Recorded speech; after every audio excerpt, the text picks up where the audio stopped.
Isang panibagong umaga ang sa ating pinagpala. Malinaw na isip, buhay at panibagong lakas. Sa maghapong paggawa hanggang sa payapang pagtulog, tanging sambit ng puso, Ama, salamat po. Salamat po. Ibahagi pagpapala sa makakasalamuha, ang pagmamahal ng Diyos na sa atin ay lumikha. At sama-samang sambitin na may galak sa puso, Ama, salamat po. Pasimula ng umaga at damhin ng pagpapala, araw ay gawing payapa na Espiritong Banal ang kasama. May matibay na pag-asa, tayo ay mga pinagpala na tanging sambin ng puso,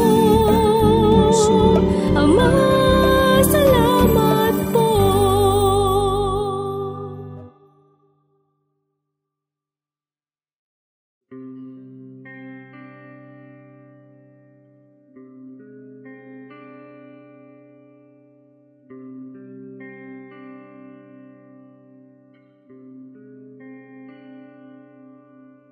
Walang pagsignan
siling sa gawang kapanalan ay itinalaga sapagkat ako'y hinirang mo, Ama.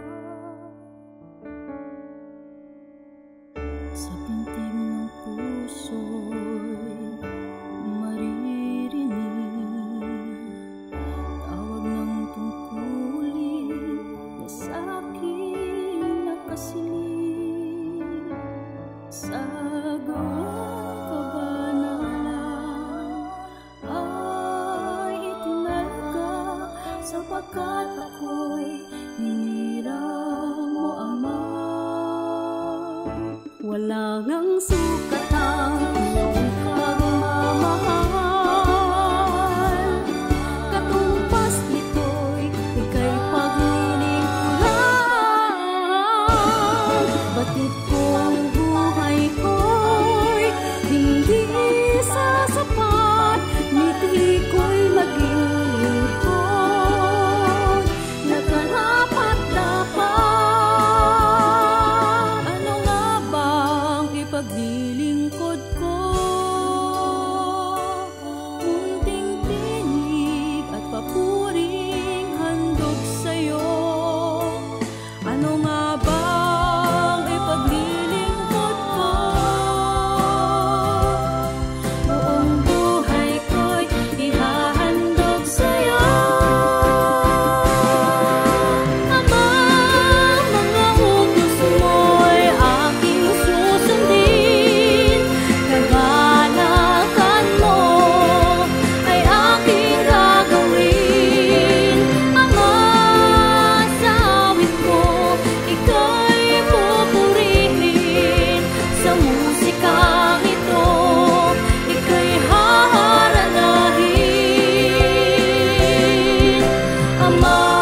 Kapayapaan at mapagpalang araw po ang sumaating lahat. Elder Ryan Bernabe, isa sa mga lingkod ninyo sa kabanal-banalang Iglesia ng Diyos kay Kristo Jesus.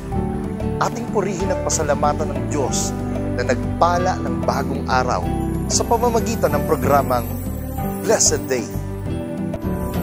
Simula ng umaga at damhin ng pagpapala, araw ay gawing payapa na Espiritong Banal ang kasama. May matibay na pag-asa,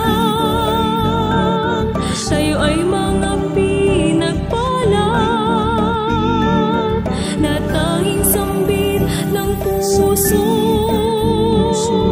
Ama, salamat po.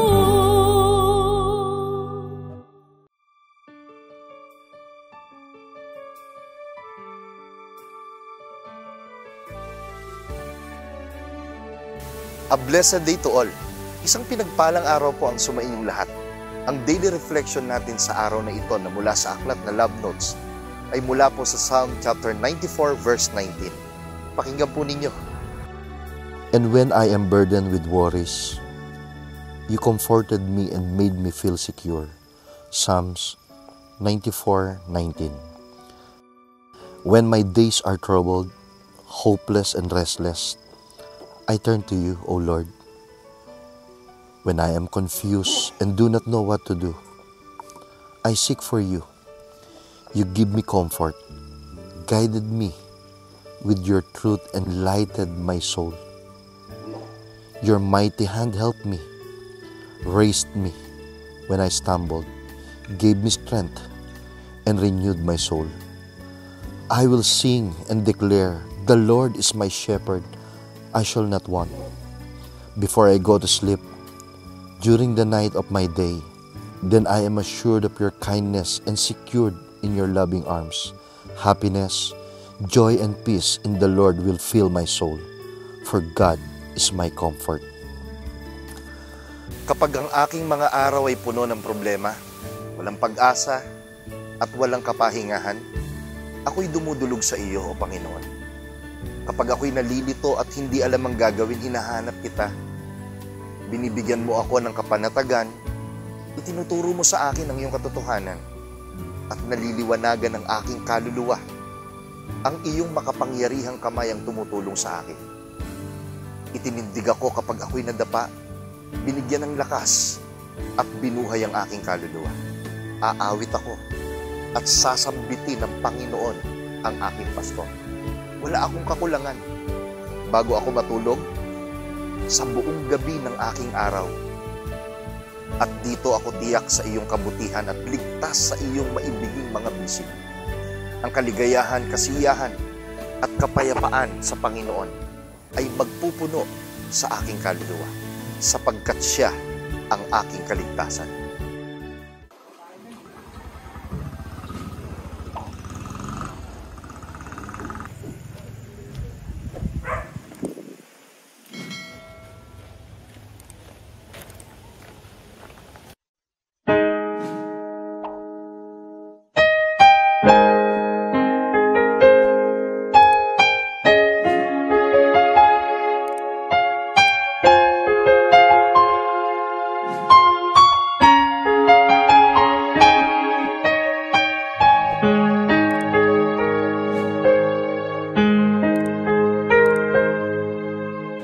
Nasa ng kalooban, sa tuwina'y makapanangan, sa likod man ng mga kahinaan.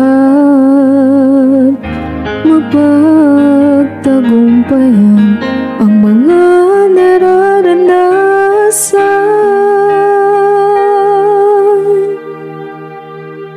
Nananabik na makauwi sa piling mo sa kalangitan, nang mabighati ay gagawing tungtungan. Panghawakan sa iyong mga katwiran, sa puso ko ay aking pagkaingatan.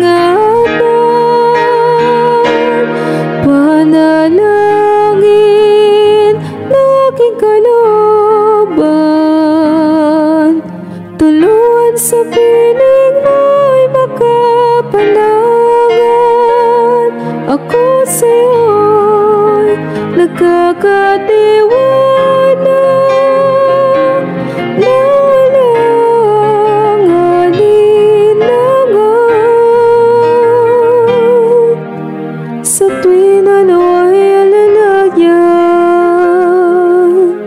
ako'y palakasin, lubusan.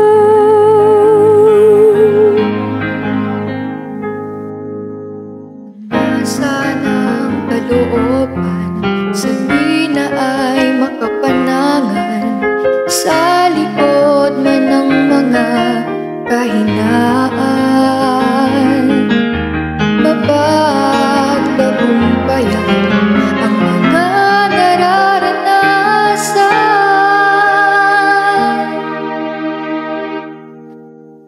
Nananabik na makauwi sa piling mo sa kalangitan. Nang mabigatin ay gagawing tuntungan. Manghahawakan sa iyong mga katwiran. Sa puso ko ay aking pakaiingatan. Panalangin ng aking kalooban, tulungan sa piling mo'y makapanangan. Ako sa'yo'y nagkakatiwala nang walang alinlangan. Sa tuwing na nawa'y alalayan, ako'y palakasin, lubusan. Maligayang kalooban, ilang pagluhaman ang aking naranasan. Sapagkat aking patawarin niyo po ako sa lahat ng aking mga pagkukulang. Pagalingin niyo po ang aking mahal sa buhay. Hindi ko na po kayo muling tatalikuran. Panginoon, ako po ngayon ay lumalapit sa iyo. Humihingi ng kapatawaran sa aking mga kapabayaan na patuloy na maglingkod sa iyong pangalan. Pinapangako ko na hinding-hindi na ako ulit magpapatalo sa lahat ng pagsubok na ibibigay mo sa akin at sa aking pamilya.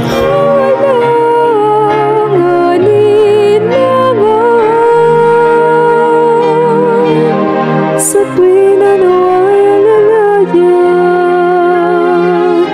ako'y palakasin, lubusan.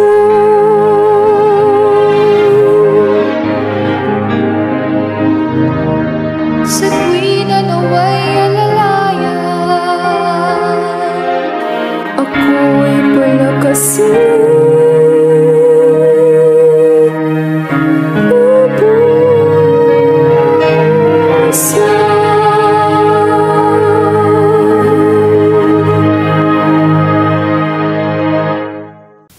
A blessed day to all. Kayo po ay kasalukuyang nanonood ng programang ipinaglilingkod ng Kabanal-Banalang Iglesia ng Diyos kay Kristo Jesus.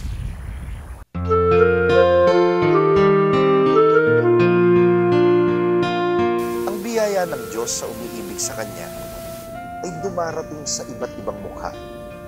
Hanggat matibay sa iyong puso na mahal ka ng Diyos, mananatili kang masaya anuman ang dumating na pangyayari sa iyong buhay. Ating pagtibayin ang katotohanan nito sa pamamagitan po ng segment na The Grace of God's Love.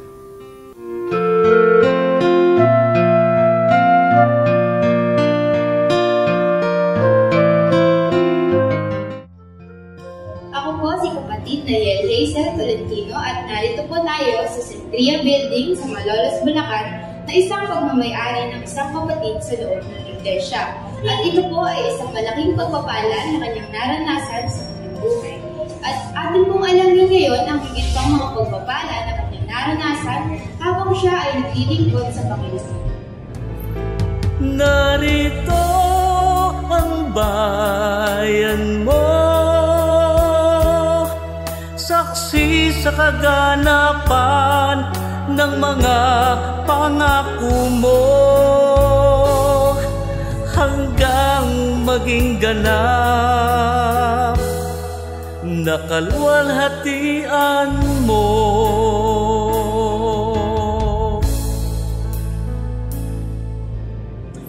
Shalom po, at ano po ang inyong pangalan? Pwede niyo po bang ipakilala ang inyong sarili sa ating mga manonood? Sure. Ako si kapatid na David Santos from Malolos, Bulacan. Brother, yung susunod ko pong tanong medyo confidential na po. Pwede ko po bang malaman kung ilang taon na po kayo? Next question. 64 years old na ako this year. Ilang taon po nung naging kapatid kayo sa iglesia, at paano paraan po kayo naging kapatid sa loob ng iglesia? Alam mo, lumaki ako sa iglesia. Ang unang naging miyembro ng iglesia yung father ko. Nabautismohan siya noong taong 1953. Siya yung naging unang miyembro, sunod na yung lolo, lola ko, at yung mga tiyahin ko, matiguhin ko. Kami magpipinsan lumaki sa iglesia. Actually, naging member ng mga KAO. Nabautismohan ako taong 1978. Actually, kasabay kong nabautismohan si kapatid na Jonathan Doha, isa sa host ng Blessed Day. I was 18 at siya naman ay 14 years old, pinatili pa. Kaya kami lumaki dito sa iglesia. Doon kami nabautismohan sa Salangan, San Miguel, Bulacan. Ang nabautismo sa amin ay si kapatid na Serriano Baltasar. Anong taon naman po kayo naging miyembro ng The New Jerusalem Choir, na isang kapulungan ng mga aawit sa loob ng iglesia? I became a member of the New Jerusalem Choir noong April 2021. Bago po maging isang miyembro ng inyong kapulungan, may mga naging suliranin na po ba kayo na tinahak bago maging isang The New Jerusalem Choir?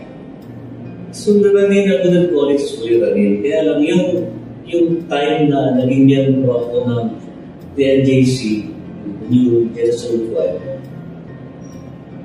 it was a sad moment kasi naging miyembro ako kung kailan lang wala yung mother ko na isa sa pioneer din ng TNJC, si kapatid na Herminia Lara Santos. Ang wish ko lang, every blessed, nag-remember ako. Pero I wish na nakasama ko siya kumawin sa TNJC. Kaya medyo nanunukot ako dahil hindi kami nag-abot eh. Paano nyo naman po nalagpasan at paano po kayo nakapagpatuloy sa inyong pagmimigay? I was away for a long time.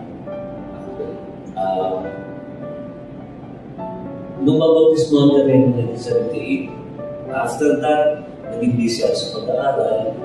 Pagkatapos, graduate, nag-abroad na ako. Ang totoo niyan, I was away for more than 30 years. Sa loob ng panahon na yun, halos hindi ako nakakasama. Pag dumarating ako for vacation, pag natatapat na nandito ako sa Malolos, ayun, nakakasama ako kasi pinipilit pa akong nanay ko. Pero alam mo, kahit malaki ang pagkukulang ko sa Panginoon, hindi niya ako pinabayaan. Binigay niya lahat ang kailangan ko. Magandang buhay.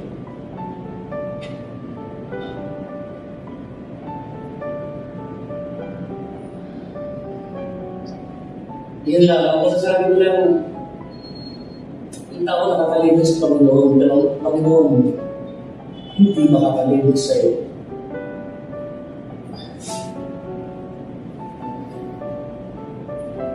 Bilang kapatid naman po sa iglesia at miyembro po ng The New Jerusalem Choir, ano po ang mga karanasan na maaaring mabahagi ng po sa ating mga manonood?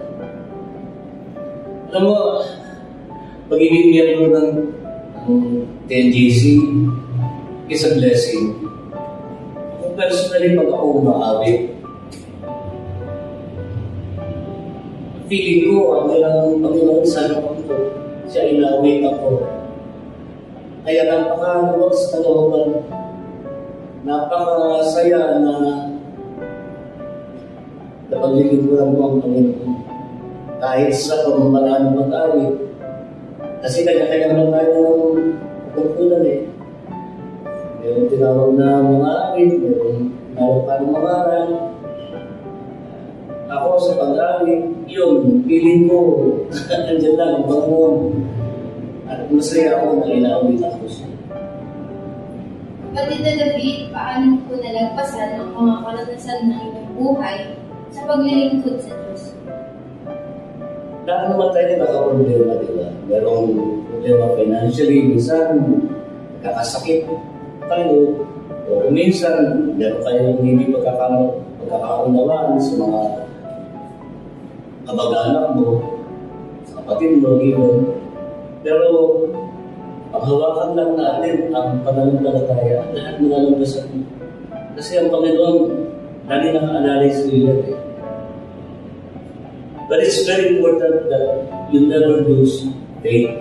Lagi mong iisipin na lahat magpagkatagumpayan mo dahil ang Panginoon ay kaagapay mo. And also, pagka naman kasi nagtagumpay ka rin, ialay mo sa Panginoon. Lalo mo pag-itingin yung pananampalataya mo, lalo mong puputihin ang iyong ang pagganap sa iyong tungkulin pag natatagumpay ka. Huwag mo kalilimutan na ang lahat ng bagay ay dahil sa Kanya. Brother, sa tingin niyo po, sa paanong paraan po na daw maakagapi at pagpapala ng Panginoon sa inyo? Wala na akong mahihiling na dahil lahat binigay sa akin ng Panginoon. Sabi ko nga sa iyo, di ba, tagal kong nawala dito. Dahil nag-focus ako doon sa yaman sa lupa. Gusto ko magkaroon ako ng negosyo. Gusto ko magkaroon ako ng savings. Gusto ko makapili ako ng sasakyan. Bahay. Binigay lahat ng Panginoon. Ngayon, sa edad ko na 64, ano ba naman ang gusto ko sa buhay? Gusto ko naman makapag-ipon na yaman sa langit. Sa natatirang panahon ng aking buhay. Gusto ko magaya ko yung mga magulang ko na nagtagumpay sa loob ng iglesia. Hindi nila binitawan pa ng pananampalataya hanggang sa huling sandali na kanilang buhay. Gusto ko pero din ang mangyari sa akin. Kasi nakita ko, pag ang tao pumanaw, ano man ang meron ka, ano man kayo man ang meron ka, hindi mo madadala sa langit. So, pag-ipon ka ng yaman sa langit para pag dumating ang Panginoon, eh makasama mo siya doon sa langit. Walang higit pang saya idudulot sa iyo paglasama mo ang Panginoon. Brother, bago po tayo matapos, ano po yung mga aral o mensahe na maaari po pong ibahagi sa mga manonood na nakakaranas ng iba't ibang dalahan sa gitna ng kanilang pananampalataya? Yun nga, ang masasabi ko, Panginoon, laging umaalalay sa iyo. Lahat mga tao maaari kang iwanan. Pero ang Panginoon, basta andyan ang pananampalataya mo, andyan, mahal mo sa Kanya. Ano mo na, dapat mahal mo ang Panginoon. Mahal mo siya, higit kanino man. Higit sa lahat. Kapag minahal mo ang Panginoon, mas higit ang pagmamahal ko bibigyan sa iyo. Dahil muna siya nagbigay ng buhay sa iyo. Lahat ng kung anong meron ka, bigay ng Panginoon. At kung ano man ang mga problema mo sa buhay, Panginoon, hindi ka niya iiwan. gagawa siya ng paraan para maibsan kung ano man ang iyong ginagawa. At kung ano man ang iyong tagumpay sa buhay, iaalay mo sa Panginoon.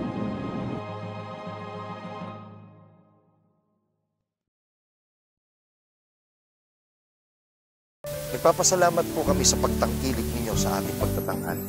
At maraming salamat po sa lahat ng nag-share ng link ng ating broadcast. Sana po ay magkasama-sama pa tayo sa marami pang araw sa pamamagitan po ng pagtatanghal.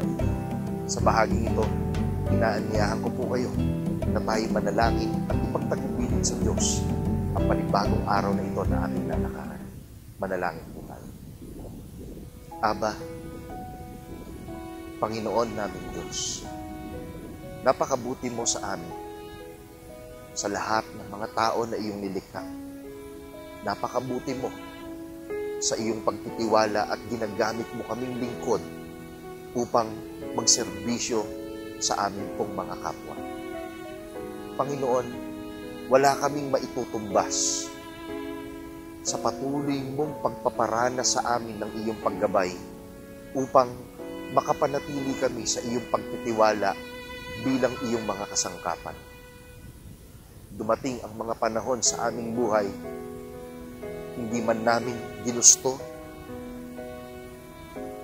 nadapa kami, nahinto kami, at hindi na ipagpatuloy ang paglilingkod sa iyo. Panginoon, subalit patuloy kang nagpapatawad at ibinibigay mo ang patuloy na pagkakataon upang mapasimulan namin muli o maipagpatuloy namin ang aming mga ipinangakong paglilingkod sa iyo. Ibinabangon mo kami upang patunayan mo sa amin na walang pinakamabuting kaligayahan kaming mararanasan sa mundong ito, kundi ang paglingkuran ng iyong dakilang pangalan at paglingkuran ang minamahal mong sangkatauhan. Salamat din sa iyo. Sa iba't ibang paraan, nagpaparanas ka. May mga patuloy kang pinapagtatagumpay. Nagpasimula sa maraming mga sakripisyo at mga pagtitiis. Subalit dahil sa iyong patnubay, nagawang manatili at manindigan upang ipagpatuloy ang sinumpaang katungkulan sa iyo at sa dulo, pare-pareho mo kaming dinadala sa mga pagtatagumpay sapagkat ikaw ang sa amin ay gumagawa. Amang Diyos, hinihiling namin sa iyo, sa mga pagpaparanas mong ito ay maakay namin ang lahat ng kapatid. Maakay namin ang aming kapwa-tao na maranasan ang iyong pagpatnubay at paggabay, hindi lamang upang ipagkaloob ang pangangailangan namin sa buhay na ito, kundi dumating sa isang pagkakataon, maging kasangkapan mo ang lahat, maging kasangkapan mo ang marami upang ma-experience namin ang iyong mabiyayang pagmamahal. Sumasampalataya kami, Panginoon. Ang mga napanood at narinig na mga testimonyo ay magiging malaking pakinabang po sa lahat ng sumusubaybay ng programang ito at maging tunay na pagpapala ang araw na ito sa kanilang buhay. At higit sa lahat, huwag naming maipagdamot ang aming naranasang kaginawahan sa kalooban dahil sa iyong mga pagtuturo. Maibahagi namin ito sa aming mga kaibigan, sa amin pong mga kapwa. Hinihiling namin ang lahat sa pangalan mo lamang, Diyos Kristo Jesus. Hari ka namin at nag-iisang tagapagligtas. Amen. Maraming salamat po sa inyong pagtangkilik sa palatuntunang ito ng Kabanal-Banalang Iglesia ng Diyos kay Kristo Jesus. Kung nais po ninyong mapanood ng iba pa naming programa, mag-subscribe sa ating YouTube channel na The Most Holy Church at bisitahin ang aming Facebook fanpage na MHC Media. Upang lubos po ninyong makilala ang Kabanal-Banalang Iglesia ng Diyos kay Kristo Jesus, bisitahin ang ating official website na www.mostholychurch.com. Para naman po sa inyong katanungan, prayer request, o libreng Bible study sa inyong tahanan, i-post lamang ang kahilingan sa comment section ng programang ito.